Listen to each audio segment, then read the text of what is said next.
What's going on, guys? Good morning. So today we're going to talk about protein and calories and how to prescribe what you need to get to your goals. We're going to talk about different sources of protein, how much you need in different scenarios, how many calories you need, and what sources are the best to get it from, and the bioavailability of the sources that you are getting it from, and how that affects the amount of protein you actually need. So it's going to be a little bit, I'm going to keep this as simple as possible. So if you want to listen to one part of this video, I'm going to put the important part right here. Take your goal weight and multiply it by 1. That is how many grams of protein I would recommend the average person eat. 1 gram of protein per pound of goal weight. So if you're 225 pounds, your goal is to be 200 pounds, you need 200 grams of protein a day. If you're 200 pounds, you want to stay at 200 pounds, 200 grams of protein a day. If you're 125 pounds, you want to be at 130 grams of protein a day. Pretty straightforward. So that is for the average person. The medical literature says that you need 0.6 grams of protein per kilo. Now, that is just to survive. So 0.6 grams of protein per kilo is like 0.26, 0.27 grams of protein per pound. That is not enough protein if you're being athletic, in my personal opinion. Most people are going to fall between 0.8 grams of protein and 1.2 grams of protein per pound of body weight. That's just why I like to say one as a sweet spot, or a pound of goal weight. So that is my personal recommendation. If you're in a severe calorie deficit, I would recommend 1.2 grams at the end of a deficit, at the end of a cut. I'm currently 8 weeks out. I'm only eating 1 gram of protein per pound of body weight, and my goal body weight is literally where I'm at right now. By the end of the cut, I'll bump that up to 1.2. And the only reason I'm going to be doing that is because it's satiating. Protein has a low amount of calories per volume. So if I have a cup of egg whites, it has 30 grams of protein in it, it only has 90 calories. It is not going to make you fat, probably. So that is why. If you are in a surplus, I'd recommend 0.8 grams of protein per pound of body weight because you don't need as much because you have extra calories. So that's kind of a good little guideline. Now let's talk about sources. Sources of protein. Your best source of protein for bioavailability is going to be red meat. Now, if you are dieting, red meat is not going to be your best bet necessarily because of the amount of calories of fat in it. Now, is it good fat? A lot of the times, yes.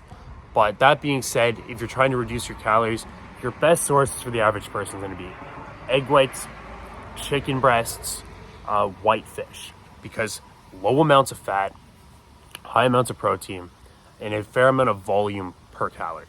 So that is kind of the stuff I would stick around. Salmon is fantastic as well. So salmon, very high in omega-3 fatty acids, which are necessary. But you can't eat it every meal because you will probably become obese. So that's for sourcing. When it comes to plant-based protein, it is less bioavailable. So if you are eating plant-based protein, that is a situation where I would be recommending 1.2 to even 1.5 grams of protein per pound of body weight. And it's really, really, really difficult to get lean only eating plant-based.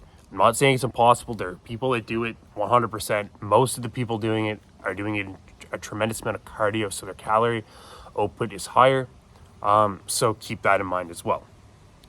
Now we're going to talk about calories. How do I figure out how many calories to eat? Calories, for what I do, this works for most people. There are exceptions. For most people, take your goal body weight and multiply it by 12. So my goal body weight is 200 pounds. I'm going to multiply it by 12. That's 2,400 calories a day. There we go. So if I want to stay at 200 pounds, that's what I'm doing to stay at 200 pounds. Now, if I want to gain weight, I'm going to multiply it by 13. I'm going to increase that shit by what? 8%. So then I would be at 2,600 calories a day. If I want to lose weight, I'm going to multiply it by 11. And I would be at 2,200 calories a day. And that is a safe zone to stay within for sustainable progress.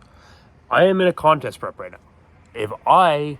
So what am I doing? I'm going to be a little bit more aggressive. So I'm eating about 1,800 to 2,000 calories a day, but it's not sustainable. If you want something sustainable that you can do for months on end and feel good, stay within that window. And honestly, the simplest way to do it is just 12 times your goal weight. So that is what I recommend. Sorry, I went on a little bit of a tangent there about adjusting it. Just use your goal body weight and multiply it by 12. So I want to be 150 pounds. I can't do math right now. 1,500, 1,800 calories. Pretty straightforward. And that is for somebody that is active and eating enough protein, obviously. So there are some things when you get this protein intake up that you are going to notice. You're going to be more full and you're going to be more satiated. And there's a thermogenic effect of eating more protein. It takes more energy to digest a gram of protein than it does to digest a gram of carbs or a gram of fat. So that is another thing you're going to notice. You're actually going to be burning more calories once you get this protein to a gram per pound. So overall, basically to summarize this whole video, which I could have made in about 5 seconds, except for the sources, is gram protein per pound of goal weight and take your goal body weight, multiply it by 12, and that is the amount of calories you should be eating. Please let me know if you like this video. Like, comment, and ask any questions down below. I'm more than happy to answer. And I'll talk to you guys soon.